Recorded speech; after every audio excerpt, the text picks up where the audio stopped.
संदेशा हाथ ले, आंगन खड़ा बसंत। वाह, शकुंतला है बाग में और ठेका पर दुष्यंत। वाह वाह वाह वाह। शकुंतला है बाग में, ठेका पर टुल्लू खड़े दुष्यंत। बात समझ में आ गई? ज्यादा इतिहास कहने की जरूरत नहीं है। अच्छा सर, मैं बाबूजी, कोरोना में हमारे देश का नुकसान क्यों कम हुआ, मैं एक संदेश देना चाहता हूं रिश्तों का। जी स्वागत। हमारे रिश्ते औषधि का काम करते हैं, ये बिल्कुल ध्यान रखिएगा। जब हमारे साथ होते हैं तब हमें उनके मूल्य पता नहीं होते, जब नहीं रहते तब हमने मूल्यों की जानकारी होती है। कोरोना काल में बाबूजी रिश्तेदारों का प्रतिदिन फोन आता रहा। आप सोच रहे थे कि काम धंधा तो है नहीं इसलिए बात कर रहे हैं, ऐसा नहीं है। वो कोरोना की वैक्सीन दे रहे थे। जब बात मुझे पता चली, मेरे ताऊ जी बीमार हो गए तब, कि ये रिश्ते हमारे औषधि होते हैं। ताऊ जी बीमार हो गए, आईसीयू में भर्ती। रिश्तेदारों को खबर लगी तो रिश्तेदार आने लगे।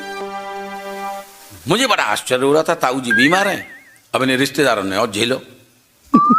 जो जैसा हो तो तैसे की विदाई देनी पड़ती है।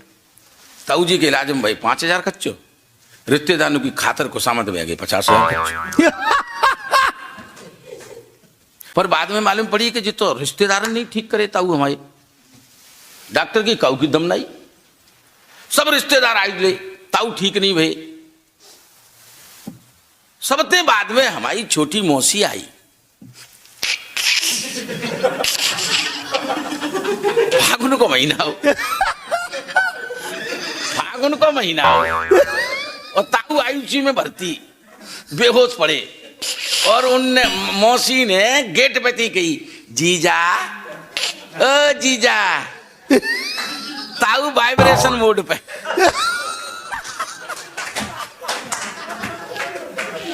को सलोनी आ गई है का, सलोनी आ गई है, आजा भाई। मौसी बोली, जीजा होरी नहीं खेलोगे, खेल ले भाई, आखिरी होरी खेल ले मौसी, आखिरी होरी खेल ले। मौसी ने थोड़ा सा थाली में ते गुलाल लेके हमारे ताऊ के गालन पे लगाओ। फिर ताऊ ने कप कप आते हाथन से गुलाल उठाओ। मौसी के गाल तक उनको हाथ फिर पहुंचो या नहीं पहुंचो जितो नहीं देख पाए, लेकिन जिस समाचार हमारे पूरे मोहल्ला में लीक है, हमारा ताऊ भाई दिनाते ठीक है। जिंदाबाद जिंदाबाद जिंदाबाद। वाह आप समझ रहे हो, ये रिश्ते हमारे औषधि का काम करते हैं। आप इसको ध्यान रखिएगा, कभी किसी रिश्ते की अवहेलना मत करो, उनको उतना ही मान सम्मान दो जितने मान सम्मान की जरूरत होती है। मैं ये कहना चाहता हूँ, इसके माध्यम से इशारा होता है, हास्य के कवि के पास इशारा होता है जिसको समझने की जरूरत होती है। मेरा मन है कि इस दौर में कुछ व्यंग के नमूने में आप। जी दादा जी स्वागत दादा। देखिए व्यंग क्या होता है, निर्भय आदर्शी ये कहते थे कि व्यंग जिसको किया जाए उसको अच्छा लगे। भाभी की काटी गई चिकोटी के समान होता है व्यंग, जो दर्द तो देता है लेकिन मजा भी देता है, देता ना। माणिक वर्मा जी ये कहते थे कि खादी भंडार के कम्बल की तरह होता है व्यंग, जो होता है लेकिन सर्दी से बचाता है, सर्दी से बचाता है। ठीक है, व्यंग देर में भी समझ में आता है।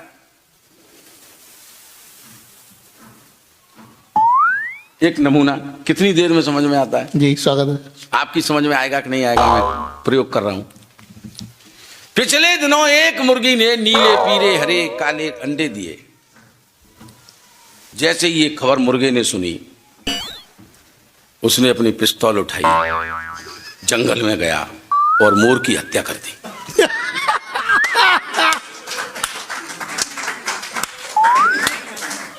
DNA match.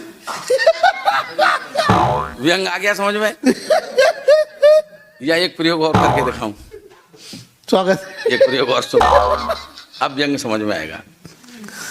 एक दिन बहन जी और बकरी को लेकर के पार्क में टहल रही थी। बहन जी से मतलब समझ गए आप? बहन जी बकरी को लेकर पार्क में टहल रही थी। एक प्रशंसक सामने से आया, बहन जी इस भैंस के साथ कहां घूम रही हो? बहन जी ने कहा तेरा दिमाग खराब है, ये बकरी तुझे भैंस दिखाई दे रही है। प्रशंसक बोला आप चुप रहो, मैं बकरी से बात कर रहा हूं।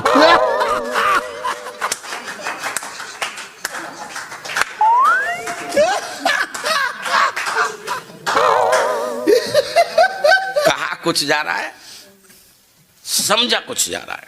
ये व्यंग की भाषा होती है। अब सुनिए, एक व्यंग सुनाता हूं।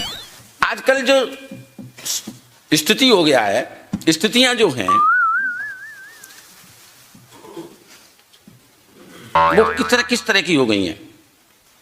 हमारे कवियों में भी ऐसा लग रहा है कि सत्ता का दीमक लग गया है, चारण भाट का काम करने लगे। एक कवि तो ही ऐसा व्यक्ति था जो शासन प्रशासन को आईना दिखा सकता था, लेकिन आईना न दिखा करके अब उनकी प्रशंसा के गीत गाए जा रहे हैं। ये गलत मानता हूं और एक व्यंग आपको सौंपता हूं। स्वागत दादा।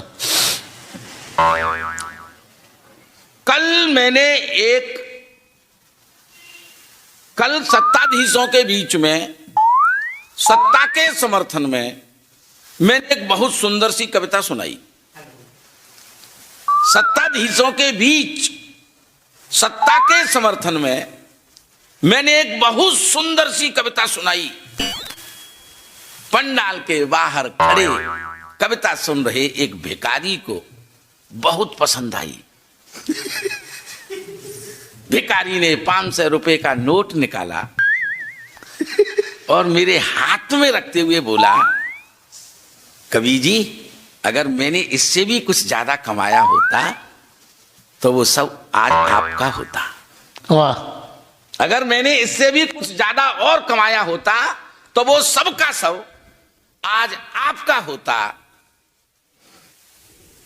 पर एक बात मेरी समझ में बिल्कुल नहीं आई, भीख मांगने के लिए लोगों की प्रशंसा करना मेरी तो लाचारी है,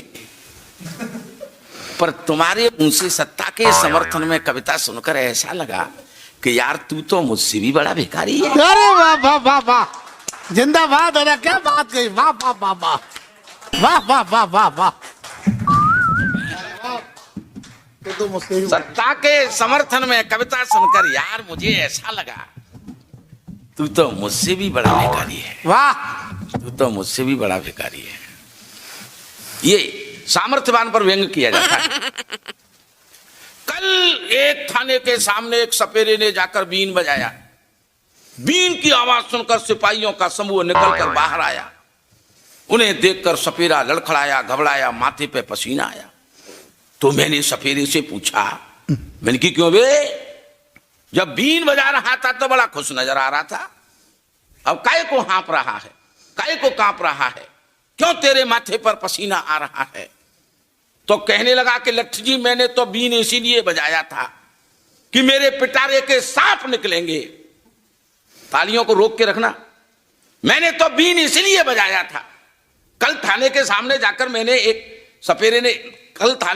जाकर एक सपेरे ने बीन बजाया। बीन की आवाज सुनकर सिपाहियों का समूह निकलकर बाहर आया। उन्हें देखकर सपेरा लड़खड़ाया, घबराया, पसीना आया। तो मैंने सपेरे से कहा, मैंने कि क्यों बे, तू पहले बड़ा खुश नजर, बीन बजाने से पहले तू बड़ा खुश नजर आ रहा था, अब क्यों हाँप रहा है, क्यों कांप रहा है, क्यों तेरे माथे पे पसीना आ रहा है? तो कहने लगा, लठ जी मैंने तो बीन इसीलिए बजाया था कि मेरे पिटारे के सांप निकलेंगे, मुझे क्या मालूम था कि उनके भी बाप निकलेंगे। अरे वाह वाह वाह वाह वाह वाह, जिंदाबाद जिंदाबाद, वाह क्या बात। मुझे क्या मालूम था कि उनके भी बाप निकलेंगे।